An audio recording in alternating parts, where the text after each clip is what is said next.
Welcome to Immigration Review, your weekly source for immigration case law updates and insights.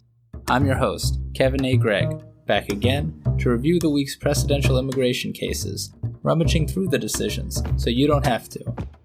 This podcast is sponsored by Kurzban, Tetzelli & Pratt, also known as KKTP, a law firm where I'm also a partner. Whether you are facing an immigration obstacle, a serious injury, or a legal issue in your business, KKTP will aggressively protect your best interests. This podcast is also sponsored by DocketWise, an all-in-one immigration forms and case management solution trusted by thousands of immigration lawyers across the U.S. I really like DocketWise. It makes immigration applications easy by allowing the clients to provide information through simple online questionnaires that are shareable by text or email and available in multiple languages. Not only that, DocketWise provides a comprehensive group of case management features, including invoicing and calendaring, secure messaging, task management, and a lot more. You can learn all about DocketWise and receive a 10% discount on your subscription by heading to docketwise.com/immigration-review, so they know we sent you.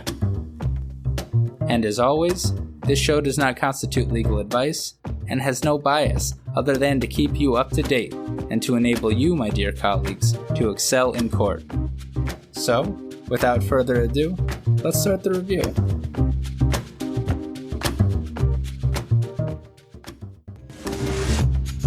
Lots of interesting cases this week, including some fabulous decisions on particularity, past persecution, and continuances.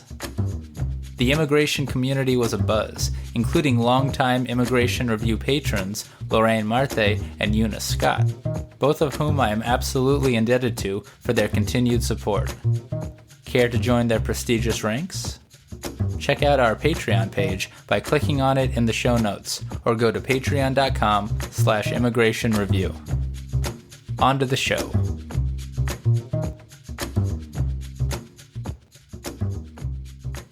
We're going to start off with Amaya v. Rosen, published by the Fourth Circuit on January 25th, 2021. This is a big one on the particularity requirement for particular social groups under asylum law. Judge Quattlebaum wrote the majority opinion, and Judge Richardson dissented. Also, the Fourth Circuit called the case Amaya v. Rosen, so I will as well, but I think it should probably be Amaya v. Wilkinson, as Mr. Wilkinson is now the acting Attorney General until the Senate confirms Merrick Garland.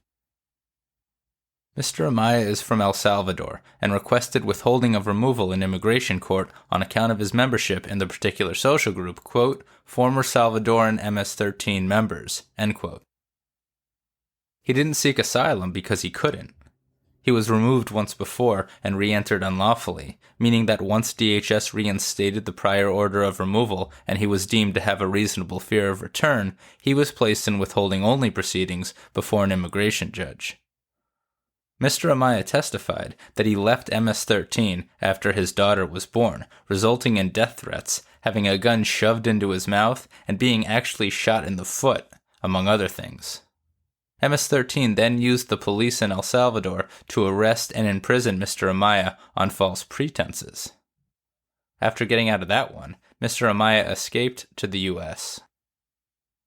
The IJ and then the BIA denied withholding of removal, in relevant part because they determined that the proposed particular social group was not cognizable under prior BIA precedent. In matter of AB and before that matter of MEVG, the Attorney General and the BIA explained that to constitute a valid particular social group for asylum and withholding of removal purposes, the group must 1. Be immutable, 2. Be socially distinct, and 3. Be particular. This case is all about that last prong, particularity. In denying relief, both the IJ and the BIA relied upon the BIA's 2014 decision in matter of WGR, where the BIA rejected pretty much the same particular social group and held that, quote, former association will often need to be further defined with respect to the duration or strength, end quote, when it came to groups based on membership in a gang. The Fourth Circuit substantially disagreed, refusing to grant Chevron deference to matter of WGR. That's a big deal. It refused because it found that although the particular social group framework is ambiguous, the first prong required to grant the BIA Chevron deference, it deemed the BIA's holding in WGR unreasonable, the second prong of Chevron.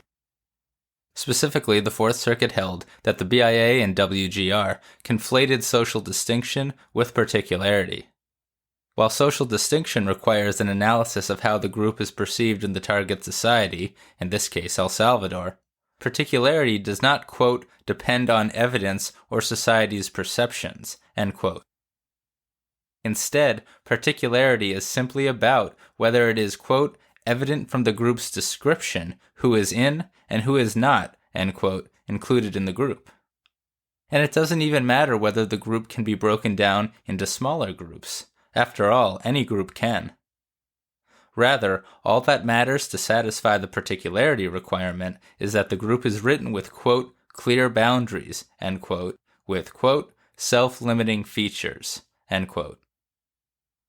The group former Salvadoran MS-13 members clearly is. It refers to a, quote, notorious gang, end quote, is based on nationality, and doesn't include anyone who hasn't joined the gang.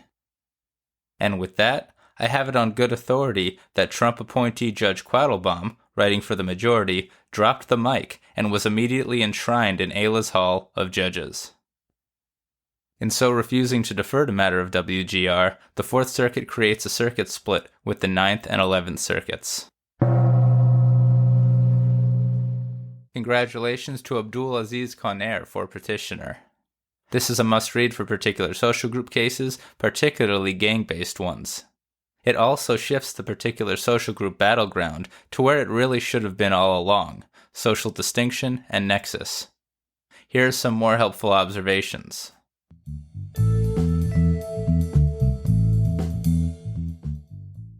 The Fourth Circuit started out by stating that, quote, whether a particular social group satisfies the particularity requirement is a question of law, which we review de novo, and is not an evidentiary question, end quote. Simple, powerful, and very important to remember as compared to the social distinction analysis. And be warned, it might be in contrast to how the Ninth and the 11th Circuit viewed the issue. Next, in a footnote, the Fourth Circuit said what I believe Harvard professor Deborah Ann Kaur and many others have been saying for years. Quote, the size of the group has no bearing on the clarity of the group's boundaries, end quote. Indeed it doesn't. Green light for gender-based PSGs, everyone. Overall, great win for asylum law, but unclear what happens with Mr. Amaya now. After all, the IJ also found him not credible, and the particular social group not socially distinct, and that Mr. Amaya had not suffered past persecution, issues that the BIA neglected to address the first time around, thereby leading to this narrow decision. Stay tuned for Amaya Part 2. And that is Amaya v. Rosen.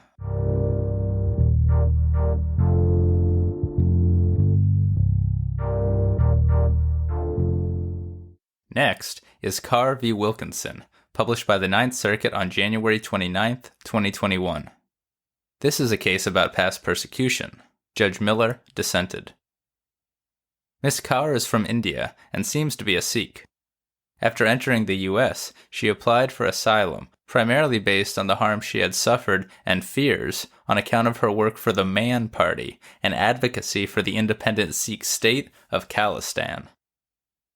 She testified credibly that in 2016 she was accosted by men on motorbikes from the Congress Party, one of the primary political parties in India, who cursed at her and threatened her due to her political work.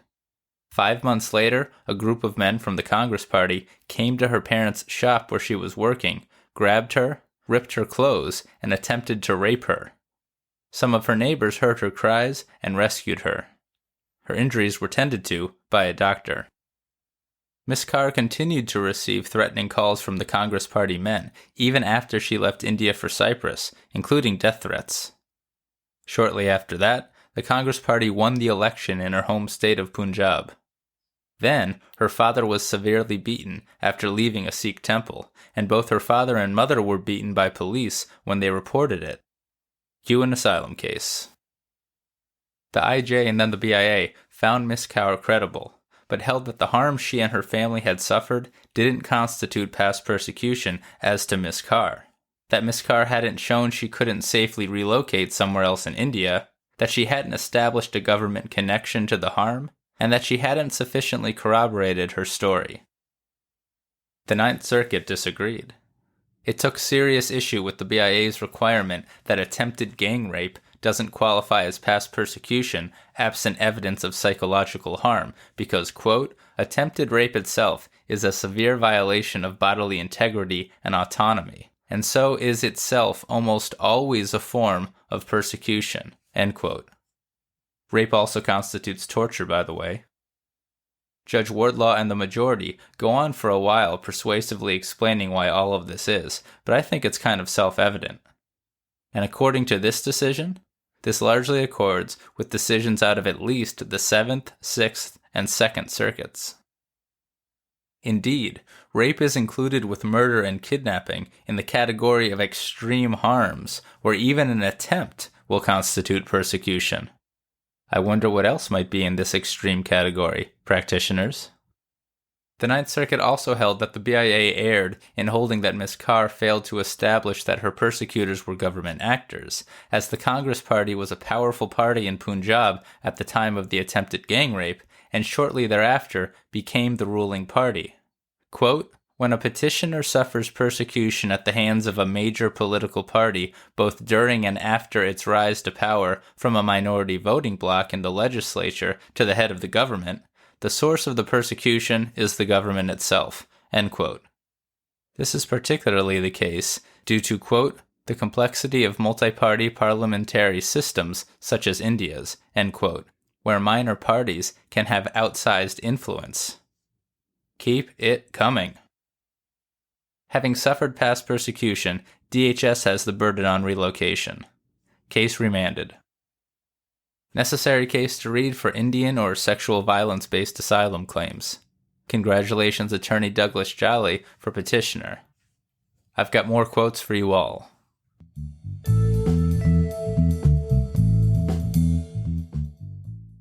So here's a quote that I very much enjoy that goes beyond attempted rape.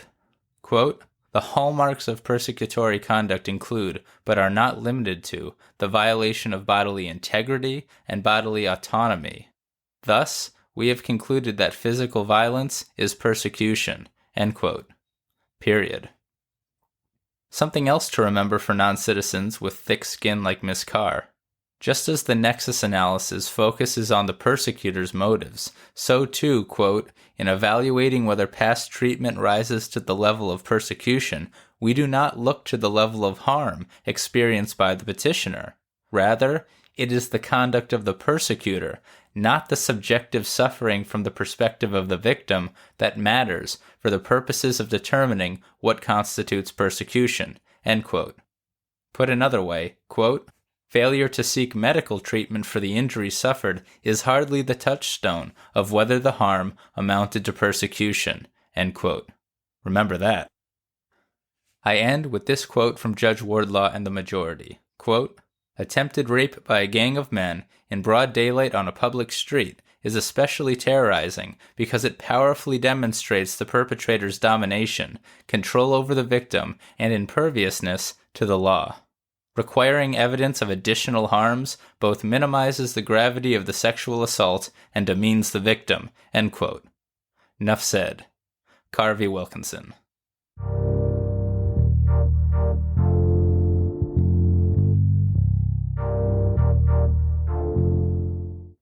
Turning to the first of two decisions out of the board, we have matter of HLSA. This case is about social distinction with particular social groups. And after those two gems of cases that we just discussed, it's kind of good and kind of not so good. Mr. HLSA is from El Salvador, and like Mr. Amaya, was removed from the U.S. In Mr. HLSA's case, because he failed to appear at his immigration court hearing.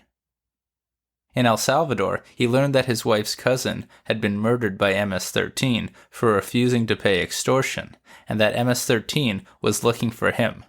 So he fled back to the U.S. He was caught, and unlike Mr. Amaya, was imprisoned for criminal prosecution due to his illegal re-entry after removal. In prison, he shared a cell with an MS-13 member.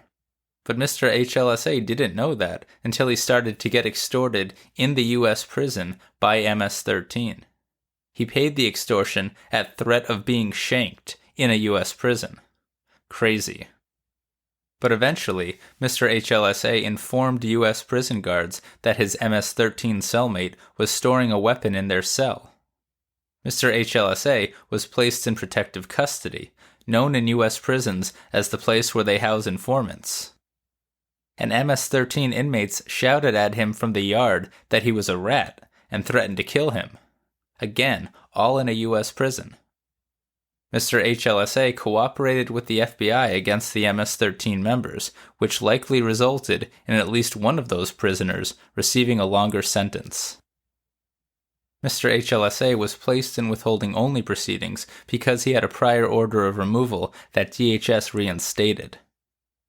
In withholding-only proceedings, and as relevant to this decision, he requested relief due to his membership in the particular social group, prosecutorial witnesses. The IJ denied, and denied cat protection as well. And the BIA did too. Unlike the Amaya case, this decision turned on social distinction. The BIA held that, quote, a group composed of prosecutorial witnesses is socially distinct if members of the group have publicly testified and the record reflects that the society in question recognizes the group as uniquely vulnerable to harm by, for example, enacting legislation or other formal legal protections for testifying witnesses, end quote. Here, the BIA affirmed the IJ's denial primarily because Mr. HLSA, quote, did not testify against them, and there was no public aspect to his participation in the photo lineup, end quote. And the country condition evidence submitted, quote, on this record, end quote, did not establish that the group is protected or otherwise recognized in El Salvador. The BIA also affirmed cat denial. So, at least the BIA didn't entirely foreclose similar particular social groups. Godspeed, Mr. HLSA. Here's some more.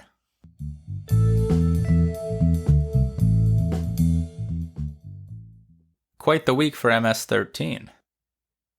As this case says without saying it, the whole issue of asylum for witnesses to crimes or for people who testify against gangs is governed largely by circuit case law, and it's a heavily fact-based inquiry. Favorable decisions to look at include, but are not limited to, Henriquez-Rivas out of the 9th, Crespin-Valladares out of the 4th, and Radiowala and Guzman-Oriana in the 3rd Circuit.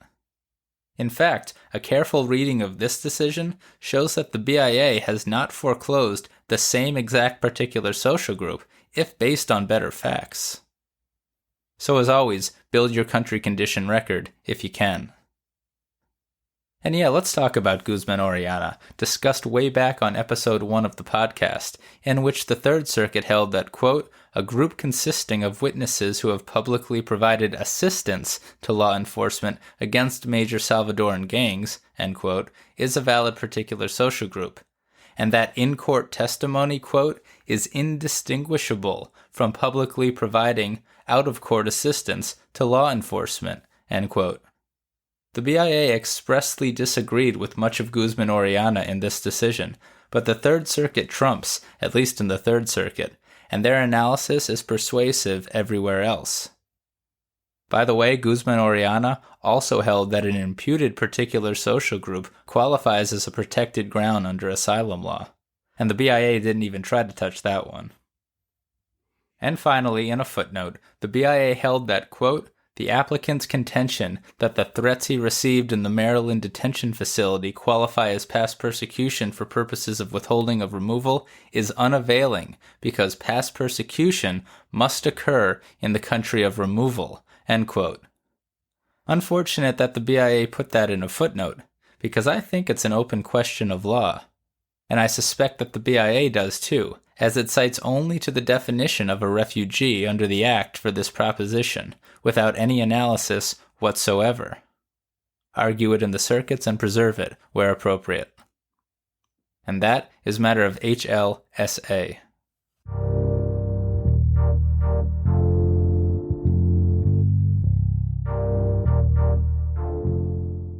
Next is matter of Viera-Garcia and Ordonez-Viera, published by the BIA. This is approximately the 957th case published by the BIA pertaining to Pereira v. Sessions issues and faulty notices to appear. In this case, the issue arises in the context of voluntary departure. This case concerns a mother and a son from El Salvador. As a refresher and a bit of background, the Supreme Court ruled in Pereira v. Sessions over 2 years ago that a notice to appear that lacks the date and time of a respondent's first immigration court hearing does not satisfy the statutory requirements for being an NTA, and therefore does not implicate the stop time rule for non-LPR cancellation of removal under 240A-B. Practically speaking, this means that for purposes of the 10 years required to apply for non-LPR cancellation, a non-citizen continues to accrue continuous physical presence in the U.S. even after he's served with a deficient NTA.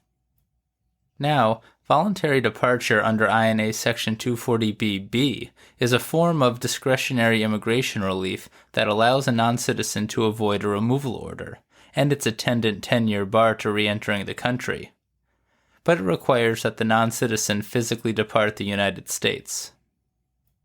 In order to qualify for voluntary departure at the conclusion of removal proceedings, a non-citizen must have been physically present in the U.S. for at least 1 year prior to being served with an NTA. The non-citizens in this case were served with a faulty NTA before satisfying the 1 year, but received a notice of hearing with the date and time of their first immigration court hearing over a year after entering the U.S. So the question is, do they qualify for post-conclusion voluntary departure? An immigration judge said no, but the BIA said yes. The BIA said yes based on its substantial precedent since Pereira, narrowing the Supreme Court's holding to turning on consideration of, quote, when a respondent receives notice of the time and place of his or her removal proceedings, end quote. Applying that, in one podcaster's opinion, faulty rationale here, the BIA held that, as with the cancellation of removal stop time rule, a deficient NTA does not stop accrual of continuous physical presence for voluntary departure. But service of a notice of hearing with that missing information does. As the notice of hearing was served over a year after the respondents in this case had been in the United States, they qualified for post-conclusion voluntary departure. The BIA also reversed the IJ's denial of voluntary departure as a matter of discretion. The IJ had additionally denied voluntary departure based on a finding that the respondent mother in this case had paid a smuggler to smuggle her and her son to the U.S., but in fact, according to the BIA, it was the grandmother in El Salvador who paid the smuggler. The BIA reversed and remanded proceedings for the IJ to consider whether the respondents otherwise warranted voluntary departure, which will include a determination of the mother in this case's, quote, knowledge of and involvement in the smuggling scheme, end quote. One final thing.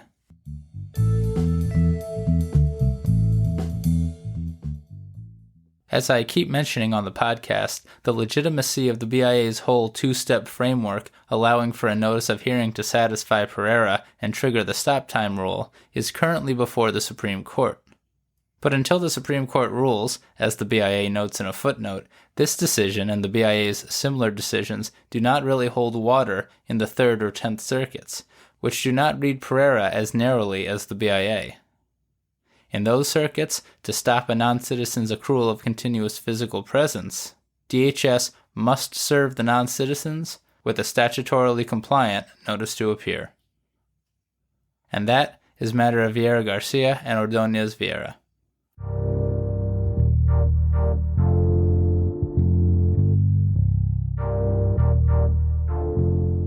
Turning to the Fifth Circuit, we have Munoz-Rivera v. Wilkinson, published on January 27, 2021. This case is about crimes involving moral turpitude, or CIMTs. Mr. Munoz-Rivera entered the United States unlawfully in 2010, and in 2015 he was convicted of the use of an unauthorized Social Security number in violation of 42 U.S.C. Section 408A7B. DHS charged him as removable under Section 212A2AI Big I for being a non-citizen who was not admitted into the U.S. and who has been convicted of a CIMT. And although this decision doesn't say it, DHS probably also charged him as removable under INA Section 212A6AI for having entered the United States without inspection and admission. Mr. Munoz-Rivera sought non-LPR cancellation of removal under INA Section 240AB. Again, although the decision doesn't say, he probably argued that he satisfies the 10 years despite surely being served with an NTA before the 10 years were up, because the NTA that he was served with probably didn't have the date and time of his first hearing, thereby meaning that under Pereira, the stop time rule didn't end with the service of the NTA. But if the 2015 conviction is a CIMT, the 10 years does stop in 2015, after only 5 years of his being in the U.S. An IJ found that the conviction was a CIMT, and the BIA affirmed. As did the Fifth Circuit. To determine whether a conviction is a CIMT, courts apply the categorical approach, requiring a comparison of the elements of the conviction, here the federal crime of use of an unauthorized Social Security number, with the elements of the removable offense, here a CIMT. In the Fifth Circuit, a CIMT is defined as, in relevant part, quote, an act which is per se morally reprehensible and intrinsically wrong. Among the tests to determine if a crime involves moral turpitude is whether the act is accompanied by a vicious motive or a corrupt mind. End quote. In this case, the Fifth Circuit held that 42 U.S.C. Section 408A7B categorically, or in all instances, matches the definition of a CIMT. This is because the Fifth Circuit, quote, has repeatedly held that crimes including an element of intentional deception are crimes involving moral turpitude, end quote. The crime here has that intent because the defendant must falsely represent a Social Security number as his own, even though it's not. Although the statute broadly allows for conviction no matter the purpose an individual has for using a false Social Security number, and even though that purpose need not be turpitudinous, the Fifth Circuit reasoned that, quote, the conduct considered turpitudinous is the intentional deception itself, regardless of the purpose of the deception, end quote. The Fifth Circuit held that this deceptive intent was sufficient to make the crime a CIMT, and that in any event, the statute also contains the additional turpitudinous aggravating factor of, quote, obstructing the function of government, end quote. So the Fifth Circuit found that Mr. Munoz-Rivera has been convicted of a CIMT, and that he is both removable and ineligible for cancellation of removal for that reason. But not all of the circuits agree with this holding.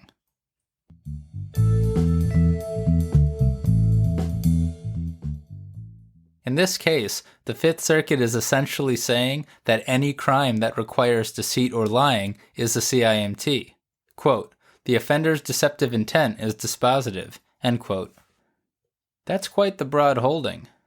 And perhaps for that reason, as the brilliant federal court counsel and consultant Chris Rickard emailed me immediately, this decision enters into a circuit split on Section 408A7B, agreeing with the 11th and 8th Circuits on the side of the crime being a CIMT, and disagreeing with the 2nd, 7th, and 9th Circuits, which hold otherwise. Cue in Chris Rickard's gong. And that is Munoz-Rivera v. Wilkinson.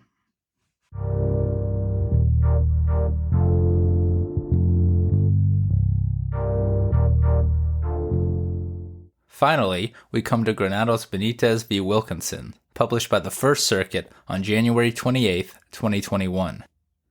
This is a motion to reopen, U-Visa, and continuance case. Mr. Granados Benitez is from Honduras and is the husband and father of U.S. citizens. By all accounts, he's a great dude and a hard worker. But he entered the U.S. without authorization, so he can't adjust status through his U.S. citizen wife, and he doesn't appear to be eligible for any other forms of relief from removal in immigration court, because our immigration system does not account for people like Mr. Granados Benitez. He applied for asylum and related relief in immigration court, which the IJ denied. Before the BIA denied his appeal, however, he filed a U-Visa petition with USCIS based on his cooperation with police following an armed robbery he suffered in New York. But here's the thing. There's a 10,000 statutory cap on U-Visas for the over 250,000 pending primary and derivative petitions, making the wait time to get a U-Visa 5 to 10 years. I discussed U-Visas in detail with attorney Jesse Imbriano on episode 32 of the podcast.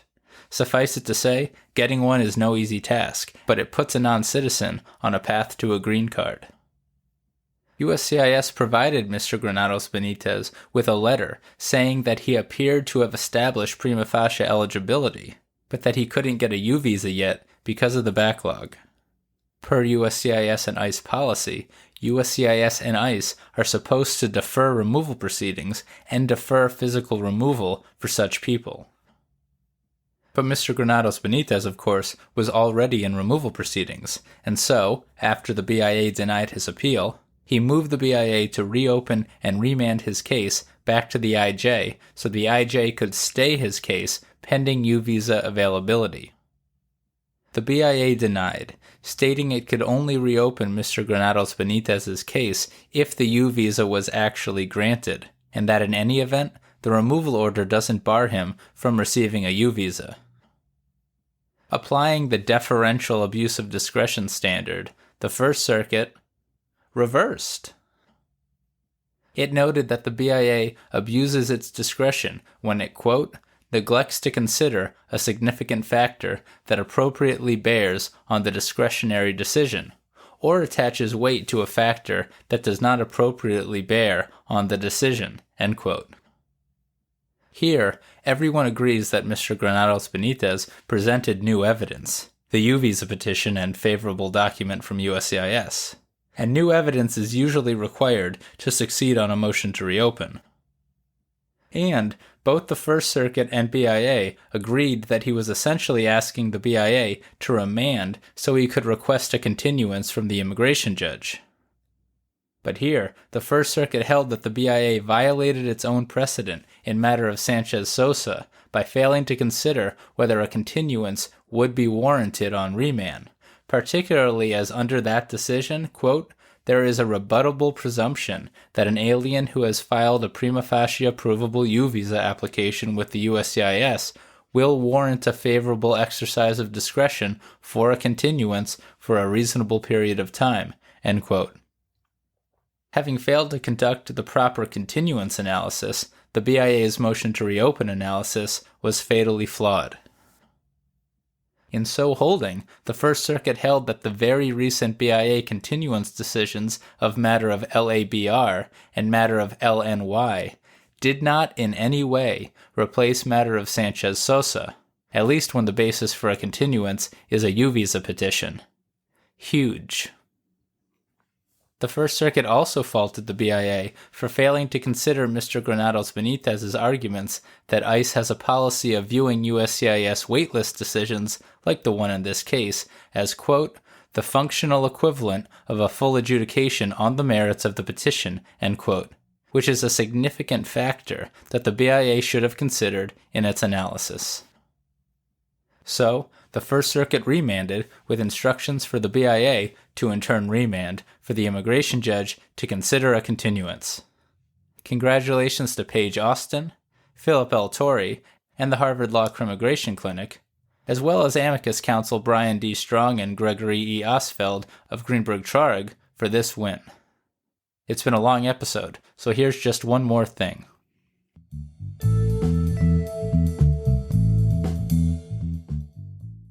In reaching its holding in this case, the First Circuit agreed with the Seventh Circuit in Rocha v. Barr, agreed with an unpublished Second Circuit case, and indeed agreed with many an unpublished BIA decision.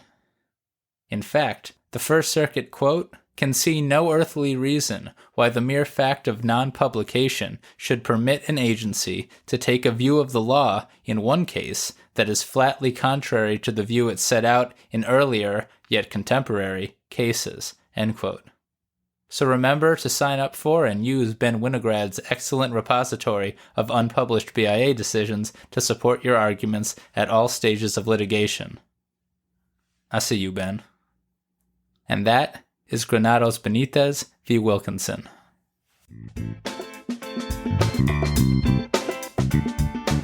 So there you have it. You're all caught up with the past week's published immigration cases.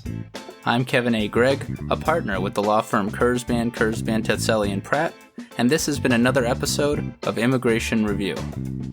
Thank you for listening, and I hope you enjoyed it. If you did, please share it with a friend and rate and review us. Each review helps new listeners find the show.